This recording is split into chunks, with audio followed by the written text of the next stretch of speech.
Messi, Ronaldo আর Neymar মেসির ভাঙ্গাচোরা মোটরসাইকেলে ঘুরে বেড়াতো।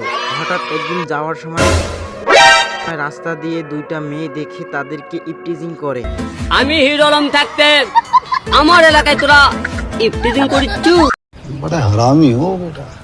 ওই মেয়ে দুইটা বিরক্ত হয়ে পুলিশকে ফোন দিয়ে বলে আমাদের দুইটা গাঁজাখোর রাস্তায় বিরক্ত করে। পুলিশ মেয়ে দুইটা শুনে রোনালদো আর নেইমারকে গ্রেপ্তার করে নিয়ে যায়। তারপর মেসি আর তার শয়তান বদ ভাই হিরো আলম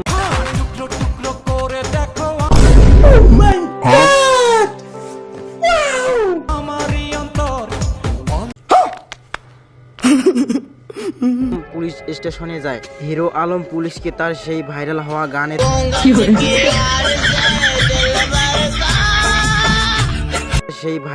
গানের থেকে টাকা পেয়ে সেখান থেকে 1 বস্তা টাকা ঘুষ দেয়। তারপর মেসি, রোনালদো আর নেইমারকে জেল থেকে বের করে নিয়ে আসে।